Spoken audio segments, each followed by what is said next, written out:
PM Modi ગુજરાતને વિકાસ કાર્યોની ભેટ આપશે। રાજ્યને 20,000 કરોડથી વધુના વિકાસ કાર્યોની ભેટ આપશે। સવારે 9:40 કલાકે અમદાવાદ એરપોર્ટ ઉપર આગમન થશે। સવારે 10 કલાકે તેઓ કોબા ખાતે સ્માર્ટ મ્યુઝિયમનું લોકાર્પણ કરવાના છે। કોબાથી સચિવાલય હેલિપેડ પહોંચશે પીએમ મોદી। બપોરે 12:45 સાણંદમાં સેમિકોન પ્લાન્ટનું તેઓ લોકાર્પણ કરશે। જ્યારે બપોરે 2:56 અમદાવાદથી તેઓ સીધા ડીસા જવા માટે રવાના થવાના છે। બપોરે 3:45 કલાકે ડીસા પીએમ મોદી પહોંચશે અને ત્યાં જંગી જનસભાને સંબોધવાના હોય તેવી પણ માહિતી સામે આવી છે।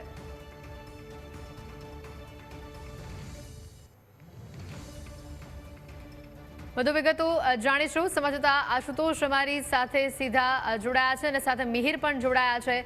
પહેલા આશુતોષ પાસે જઈશું। આશુતોષ, વહેલી સવારે એટલે કે હમણાં થોડી જ વારમાં પીએમ મોદી આવી જશે ગણતરીના સમયની અંદર અને કોબા તેઓ સીધા પહોંચવાના છે। કયા કાર્યક્રમો ત્યાં છે અને આગળનો તેઓનો કાર્યક્રમ કેવા પ્રકારનો રહેશે?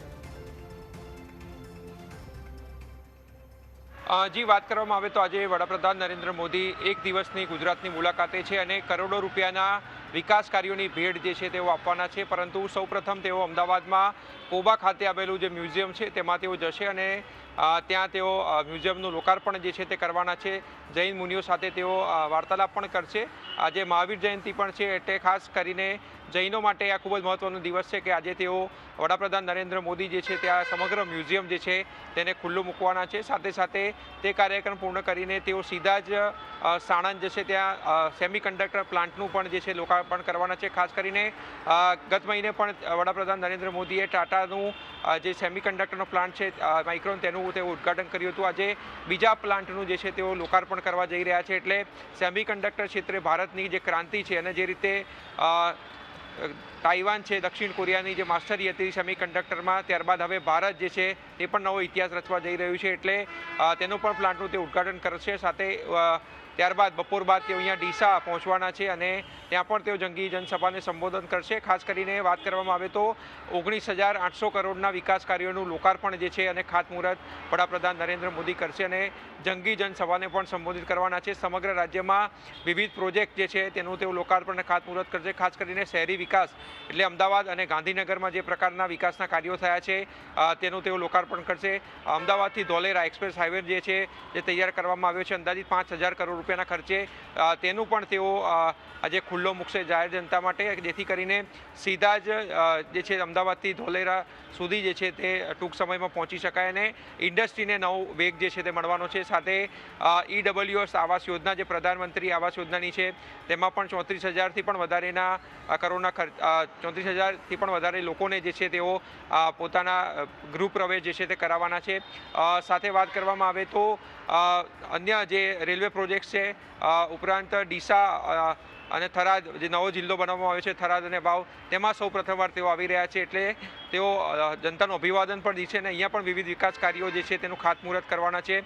ખાસ કરીને સુઝુકી સાથે રાજ્ય સરકારના જે MOU છે કે બાયો CNG પ્લાન્ટ જે 5 બનાવવાના છે તે પૈકી 2નું ખાતમુહૂર્ત પણ તેઓ કરશે, જેથી કરીને લોકોને જે છે તેનો સીધો લાભ મળી શકે। સાથે અન્ય ગાંધીનગરમાં પણ બાઈપુરા પાસે જે ઓવરબ્રિજ આવેલો છે તેનું પણ વિકાસ લોકાર્પણ તેઓ કરવાના છે। એટલે વિવિધ રેલવે પ્રોજેક્ટ છે ઉપરાંત ઉર્જા અને તમામ ક્ષેત્રના વિવિધ કાર્યો જે છે તેનું લોકાર્પણ આજે તેઓ કરવા જઈ રહ્યા છે। અંદાજિત 19,800 કરોડ રૂપિયાનું ખાતમુહૂર્ત અને લોકાર્પણ જે છે તેઓ કરશે અને ખાસ કરીને તેઓ જાહેર જનતા માટે જે છે તે અનેક વિકાસ કાર્યોની ભેટ જે છે આજે આપવા જઈ રહ્યા છે। એટલે અહીંયા પાલનપુર ડીસામાં પણ લોકોમાં ઉત્સાહ છે, કારણ કે નવો વાવ જિલ્લો બન્યા બાદ સૌપ્રથમવાર જે છે પીએમ મોદી આવી રહ્યા છે એટલે રોડ શો પણ ત્યાં કરવામાં આવશે અને ત્યાં તેઓ અભિવાદન પણ દીશે અને જંગી જનસભાને પણ તેઓ સંબોધિત કરવાના છે। જી તો કોબાની વાત કરીએ, સ્માર્ટ મ્યુઝિયમનું લોકાર્પણ તેઓના હસ્તે પીએમ મોદીના હસ્તે થવાનું છે। આ સ્માર્ટ મ્યુઝિયમની ખાસિયત શું છે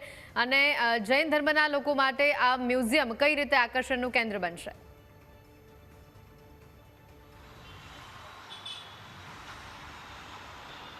જી, જૈનો માટે ખૂબ જ મહત્વપૂર્ણ આ મ્યુઝિયમ છે અને ખાસ કરીને વાત કરવામાં આવે તો વિવિધ જે પોથીઓ હોય છે તે પણ મૂકવામાં આવી છે, વિવિધ ચીજ વસ્તુઓ પણ જે છે ત્યાં મૂકવામાં આવી છે, એટલે લોકો ન ફક્ત જૈન લોકો પરંતુ અન્ય લોકો પણ જે છે તે તેને સમજી શકે, જાણી શકે તે માટેનું આ મ્યુઝિયમ જે છે તૈયાર કરવામાં આવ્યું છે અને ખાસ કરીને લોકો પણ ત્યાં જાય અને જૈન ધર્મ વિશે જાણે અને જૈન ધર્મ શું છે, કઈ રીતે જે છે તે આવ્યો, કઈ રીતે તે ઉપયોગી છે અને જે તેઓની દિનચર્યાઓ છે તે પણ કઈ રીતે આપણા જીવનમાં સારી રીતે હોઈ શકે, તે તમામે તમામ વસ્તુઓ જે છે તે તેમાં મળી લેવામાં આવી છે. એટલે ન ફક્ત જૈન સમાજ પરંતુ તમામ ધર્મના લોકો, તમામ જે સમુદાયો છે તે પણ આવે અને જુએ કે જૈન ધર્મ શું છે, તે તમામ ચીજ વસ્તુઓ જે છે ત્યાં રાખવામાં આવી છે અને તેનું લોકાર્પણ જે છે તે વડાપ્રધાન કરવા જઈ રહ્યા છે અને આજે પણ તેઓ ખુલ્લું મૂકશે અને ન ફક્ત ગુજરાત પરંતુ દેશ વિદેશના લોકો પણ અહીંયા આવે અને જુએ તે તમામ ચીજ વસ્તુઓ જે છે ત્યાં મૂકવામાં આવી છે અને લોકો પણ તેના વિશે જાણી શકશે.